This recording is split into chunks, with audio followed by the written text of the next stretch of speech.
2010 ಮೇ 22 ಒಂದು normal day, normal plain travel ಆಗಿತ್ತು. ಆದರೆ ಕೆಲವೇ ಕ್ಷಣಗಳಲ್ಲಿ ಒಂದು ಭಯಾನಕ ದುರಂತವಾಗಿ ಟರ್ನ್ ಆಗಿತ್ತು.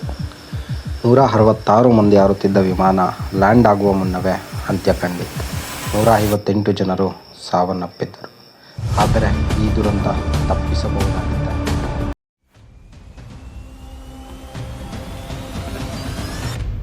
ಮೇ 22, 2010 ದುಬೈನಿಂದ ಮಂಗಳೂರಿಗೆ ಬರುತ್ತಿದ್ದ Air India Express flight 812 take ಆಫ್ಗೆ ರೆಡಿ ಆಗ್ತಾ ಇತ್ತು. ಸರಿಸುಮಾರು ಮಧ್ಯರಾತ್ರಿ 1:15 ದುಬೈಯಿಂದ ಮಂಗಳೂರು ಕಡೆಗೆ ಹೊರಟಿದ್ದ ವಿಮಾನ ಮಂಗಳೂರು ಇಂಟರ್ನ್ಯಾಷನಲ್ ಏರ್ಪೋರ್ಟ್ಗೆ ಮುಂಜಾನೆ 6:30ಕ್ಕೆ ಲ್ಯಾಂಡಿಂಗ್ ಸ್ಕೆಡ್ಯೂಲ್ ಆಗಿತ್ತು. ಈ ವಿಮಾನದಲ್ಲಿ 160 ಜನ ಪ್ರಯಾಣಿಕರಿದ್ದರು ಮತ್ತು 6 ಜನ ಸಿಬ್ಬಂದಿ ಇದ್ದರು. ಈ ವಿಮಾನ ನಡೆಸುತ್ತಿದ್ದ ಪೈಲಟ್ ಜಾಟ್ಕೋ ಗ್ಲೋಸಿಕಾ. ಇವರು ಸೆರಬಿಯನ್ ಕಂಟ್ರಿಯವರಾಗಿದ್ದರು. ಇವರಿಗೆ 10,000+ ಫ್ಲೈಟ್ ಓಡಿಸಿದ್ದ ಅನುಭವ ಕೂಡ ಇತ್ತು. ಇವರಿಗೆ ಮಂಗಳೂರಲ್ಲಿ 16 ಬಾರಿ ಪ್ಲೇನ್ನ ಲ್ಯಾಂಡ್ ಮಾಡಿದ್ದ ಎಕ್ಸ್ಪೀರಿಯನ್ಸ್ ಕೂಡ ಇತ್ತು. ಅವ್ರ ಜೊತೆ ಫಸ್ಟ್ ಆಫೀಸರ್ ಕೋ ಪೈಲಟ್ ಆಗಿ HS ಆಲ್ವಿಲಿಯಾ ಇದ್ದರು. ಇವರು 66 ಬಾರಿ ಮಂಗಳೂರಿಗೆ ಕೋ ಪೈಲಟ್ ಆಗಿ ಓಡಿಸಿದ್ದ ಅನುಭವ ಇತ್ತು. ಇವರು ನಮ್ಮ ಇಂಡಿಯಾದವರು ಕೂಡ ಆಗಿದ್ದರು. ಎಲ್ಲವೂ ಸಾಮಾನ್ಯವಾಗಿಯೇ ಇತ್ತು. ಆದರೆ ಕೊನೆಯ 30 ನಿಮಿಷ ಇತಿಹಾಸವನ್ನೇ ಬದಲಿಸಿತ್ತು. ಮಂಗಳೂರು ವಿಮಾನ ನಿಲ್ದಾಣ ಇದು ಸಾಮಾನ್ಯ ಏರ್ಪೋರ್ಟ್ ಅಲ್ಲ. ಇದನ್ನು ಟೇಬಲ್ ಟಾಪ್ ರನ್ವೇ ಎಂದು ಕೂಡ ಕರೀತಾರೆ. ರನ್ವೇ ಎರಡು ಬದಿಯಲ್ಲಿ ಆಳವಾಗಿ ಕಣಿವೆಗಳಿರ್ತವೆ.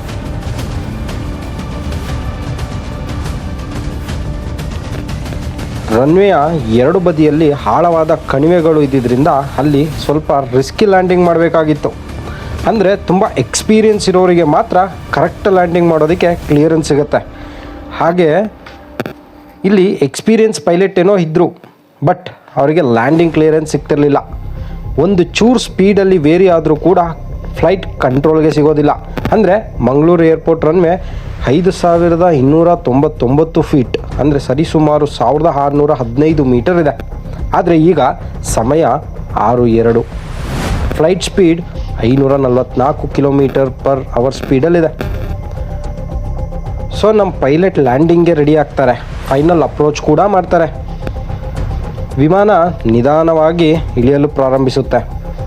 ಆದರೆ ಕ್ಯಾಪ್ಟನ್ ಜಾಟ್ಕೋ ಅವರು ATCಗೆ flight speed 6.9 km/h speed ILS ಅಂದರೆ ಇನ್ಸ್ಟ್ರುಮೆಂಟಲ್ ಲ್ಯಾಂಡಿಂಗ್ ಸಿಸ್ಟಮ್ ಅಂತ ಕರೀತಾರೆ. ಬೇಸ್ಡ್ ಆನ್ ಪೈಲಟ್ ಅಪ್ರೋಚ್ ATCಯಿಂದ 2000 feet height 610 kmpl landing clearance ಸಿಕ್ಕಿತ್ತು. ಪೈಲಟ್ಗೆ ರನ್ವೇ 24ರಲ್ಲಿ ILS ಲ್ಯಾಂಡಿಂಗ್ ಕ್ಲಿಯರ್ ಕೂಡ ಮಾಡಿದರು. ಆದರೆ ನಾನು ಮೊದಲೇ ಹೇಳಿದಾಗೆ ಮಂಗಳೂರು ಏರ್ಪೋರ್ಟ್ 5,299 ಫೀಟ್ ಉದ್ದ ಇತ್ತು. ಬಟ್ ಪ್ಲೇನ್ ಈಗ 2,800 ಫೀಟ್ನಲ್ಲಿ ಬಿಟ್ಟು ಮುಂದೆ ದಾಟಿತ್ತು, ಹೋಗಿ ಗ್ರೌಂಡ್ಗೆ ಟಚ್ ಆಗಿತ್ತು. ಅಂದರೆ ಉಳಿದ 2,499 ಫೀಟಲ್ಲಿ ಫ್ಲೈಟ್ನ ಲ್ಯಾಂಡ್ ಮಾಡಬೇಕಾಗಿತ್ತು. It's very impossible. It's only 850 meter ಅಲ್ಲಿ ಲ್ಯಾಂಡಿಂಗ್ ಮಾಡಬೇಕಾಗಿತ್ತು. ಲ್ಯಾಂಡಿಂಗು ಕೆಲವೇ ಕ್ಷಣಗಳ ಮುಂಚೆ first officer captain go around ಅಂತ ತುಂಬ ಸರಿ ಹೇಳ್ತಾರೆ. ಆದರೆ ಕ್ಯಾಪ್ಟನ್ ಡಿಸಿಷನ್ನ ತಗೊಳ್ಳೋದಿಲ್ಲ. ಯಾಕಂದರೆ ಅವ್ರಿಗೆ ಆಲ್ರೆಡಿ ಅಲ್ಲಿ ಲ್ಯಾಂಡ್ ಮಾಡಿದ್ದ ಎಕ್ಸ್ಪೀರಿಯನ್ಸ್ ಕೂಡ ಇತ್ತು. ಸೊ ಅವರು ಪಾಸಿಟಿವ್ ಆಗಿ ಮೂವ್ ಮಾಡ್ತಾರೆ. ಸುಮಾರು ಬೆಳಗ್ಗೆ 6:15 ಪ್ಲೇನ್ ಗ್ರೌಂಡ್ನ ಟಚ್ ಮಾಡುತ್ತೆ. ಆದರೆ ಅಲ್ಲಿ ಡಿಸ್ಟೆನ್ಸ್ ಫಾರ್ ಲ್ಯಾಂಡಿಂಗ್ ಕ್ಲಿಯರ್ ಇರಲಿಲ್ಲ.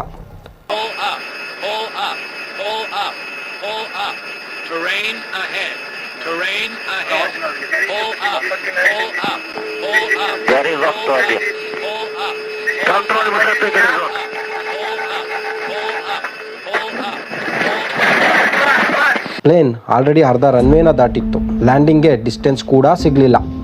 ಪೈಲಟ್ ಇದನ್ನು ಗಮನಿಸಿ ಸ್ಪೀಡ್ ಬ್ರೇಕ್ನ ಅಪ್ಲೈ ಮಾಡ್ತಾರೆ. ಆದರೆ ಅದು ತುಂಬ ಲೇಟ್ ಆಗಿತ್ತು. ಡಿಸ್ಟೆನ್ಸ್ ಕೂಡ ಕಮ್ಮಿ ಇದ್ದಿದ್ದರಿಂದ ಅದು ಕೂಡ ಫ್ಲಾಪ್ ಆಗಿತ್ತು.